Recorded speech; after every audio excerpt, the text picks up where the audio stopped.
As you guys know, I've been playing Team Fortress 2 for around more than a decade ago. I stopped and then I came back. It's like a very long distance relationship we have with each other. But for anyone who doesn't know anything about Team Fortress 2, let me give you a rundown. It's a game that came out in 2007. 9 different classes, own unique weapons, personality and playstyles. The Scout is the fastest character in the game, armed with a shotgun and a snarky attitude born in Boston. He's the bro you count on when you need help in the battlefield, and also the guy you make sure your mom stays away from cause the Eiffel Tower is gonna get inside of her, if you know what I mean. Next person we have is the Soldier. Today is a good day. A patriotic American who is armed with a rocket launcher and a list of Sun Tzu quotes he writes on his toilet paper and uses them to absorb the knowledge. Here's a famous one I can give you.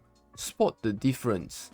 Child labor, punching bag, saving money. Such a profound quote. Truly a man who we must listen to for wisdom and guidance. Now the next person we have is the Pyro. A character with no origin or anything known about him. Something the doctor told me when I got a DNA check with my parents. No origin, it said. 3 down, 6 more to go. Next up we have the Demo Man. Born in Scotland and armed with a grenade launcher, the dude is loud and he does not care about bringing destruction to anywhere he goes. Also apparently if you see that he's wearing an eye patch, it's because he was out on a date with a beautiful lady. They were in bed and then she told him, do what you do best, and he went ahead and stuck a Ulapu cable into his eyes. So hence the eye patch. Next up is the heavy weapons guy. Who touched my gun? Who was born in Russia and armed with a minigun. There's 2 things that you never do with a heavy. First thing is you never touch his sandwich because it's too big for you. And secondly, never touch his minigun because it's too big for you. Now next up we have is the engineer. Spy sapping my maggots! Who comes from Texas. Jesus Christ, how many Americans are there in this game? Anyway, with a wrench, the engineer builds a sentry and teleporter to support the team. He's also the second character I love because wow, does it feel good to blow an engineer's head off with my sniper thinking he is safe, just running around upgrading his buildings. Coming up 3 more, we have the Archimedes Medic. Charge me here, doctor! Push hard! This doctor is a man coming in from Germany, so we all know he can't salute. But why even bother saluting when you can arm yourself with a medigun to do something good for the world and heal your teammates? He's also equipped with a syringe gun because, come on guys, he needs to protect himself. The last 2 characters we have are 2 of my favorites. The god among all, the most fun character you can play. Welcome the Sniper Man. Coming in from Australia, one of the few classes where it says support but you play him like you're part of the offensive class. Armed with a sniper rifle and SMG, he's only as useful as the person behind playing it and only more effective if you wear a Gibbous. Like come on guys, the Gibbous is really important, so you gotta equip it. And the last person we have for today is the Frenchman Spy. No. Born in France and ready to raise the white flag, the spy is armed with the knife to backstab and a watch to be invincible. So there we have it. These are all the 9 classes in the game that you're able to choose when playing Team Fortress 2. And actually, there is a reason why I did an introduction for all of them. It's because there's actually much more characters behind the scene, all in the shadows. Take for example, you launch Team Fortress 2. You start playing normally until you hear this very familiar voice. Mission begins in 30 seconds. Attention, 5 minutes left in the mission. Yes. We have been awarded additional time. No problem!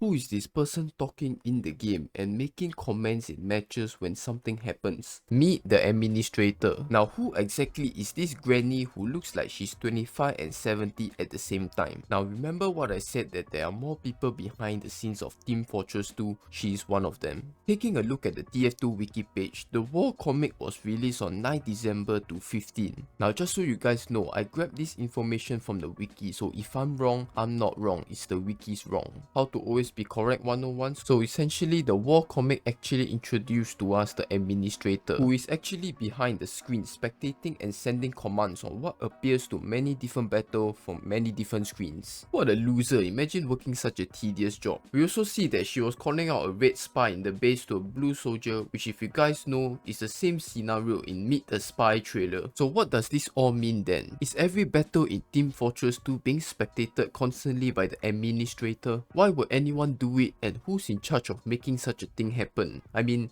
why are the red and blue team even fighting anyways? Wow, to even answer such an onerous question that really has no significance to improving your gameplay experience, we first have to go all the way back in time. It all starts back in 1850, when a will and testament is being read out for a man named Fireman, whatever his dumb name is, before his deathbed, wrote to give the Manco Industries to Barnabas Hale, the grandfather of Sexton Hale. Okay, I'm only gonna say this once. One more name that doesn't sound like the person is living on planet Earth, I'm gonna lose it. The will also states that a partnership of half the lands between his two sons, Redmond Man and Blue Tag Man, okay. The two brothers would have to fight endlessly over the land on who actually gets to own all of it. So for the next 40 years, the two brothers will hire mercenaries to fight over the land, only to end up being a stalemate every single time. I'm just gonna say it. These so-called mercenaries look like they just got off their daytime job. I mean, just look at the guy with the newspapers. So with the engineer willing to build a life machine for Blue Tag Man, the maidservant of Zephaniah named Elizabeth was left with all the gold, has decided to bribe the engineer with Australium, a mysterious metal element that is extremely valuable that caused Australia to advance ahead compared to other countries. With the life extension machine that both brothers have, they continue fighting over 100 years and one day decide that the fighting was pointless. They both sat down. I mean, it's not like these two could even stand. Blue Tag decides to offer a truce, which Redmond agrees to. They decide that it was a good idea to make a machine that makes either one of them pregnant. I mean, it's not unreasonable. I had the feeling of being pregnant and shooting a baby out of me too. It was the time when I ate a box of pizza and I went to the toilet. Oh wait, that's called a diarrhea. Going back to the story, it turns out that the meeting was actually set up by their secret third brother known as Greyman. A highly intelligent brother who was almost smothered by their father because he was able to speak at a few months old. Not before an eagle attack comes flying into their house and took the third brother away. Bro, this is some of the most Looney Tunes ass story right here, like what is going on? With all the explaining of the origin of the third brother, Grey had listened enough to his two brothers and did what he set out to do, making sure both of them stopped moving permanently. I should also mention the 100 years battle that was fought was starting with a team of these goofy goobers. Then 40 years later with the Team Fortress classic mercenaries. All the way till now, the mercenaries we know from Team Fortress 2. Together with the descendant of Elizabeth, whose given name is Helen, the administrator that oversees the large-scale battles that the two companies of Reliable Excavation Demolition Red and Builders League United Blue started. So guys, just remember that every match you jump into, you're currently fighting and risking your life just for a big piece of land from the two brothers. Okay, but for our case, we just come in and kill a bunch of enemy gamers and hopefully get a hat with like flying CD, DVD, TF2 logos circling around it. But hold on, you might be thinking, how can there be 18 mercenaries being hired for the two companies to fight if we only get to pick the same 9 characters on either side? Well, after all, it's just a game, and the story brings in whichever character they want to further the story. I mean, take a look at this story of the man behind the camera trying to film the Meet the Character trailer. He's chatting with the scout as he talks for over 5 hours when the film recorder was already out, and later, meeting the soldier, the director starts running away to puke as he saw the headless blue mercenaries hanging on the fence. Another one we have is meeting the Heavy, where his negative IQ does not allow him to process anything other than wanting to talk about how heavy and how pricey firing the minigun is. The last one we have is the director trying to get the footage of Meet the Sniper. Just look at how much dialogue has been cut out from the actual Meet the Sniper.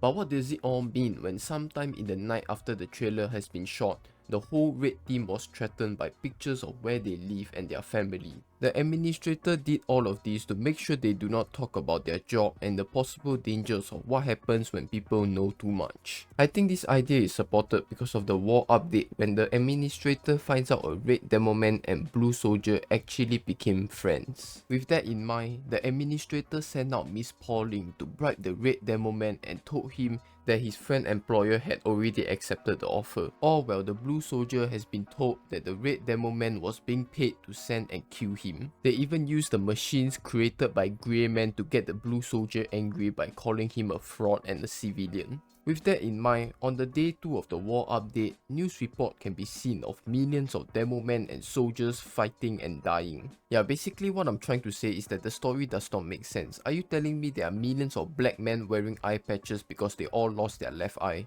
That's pretty much the conclusion of the video. You know, it's just crazy to me that I played TF2 for so many years, I never actually know there was like a big lore behind it. Yeah, sure, you hear about the Team Fortress Classic, but who even gives 2 Fs about that? I mean, I always thought it was just 9 idiots in a game, and like hats, and cosmetic, and like hats. Hey bro, is this game even about shooting people?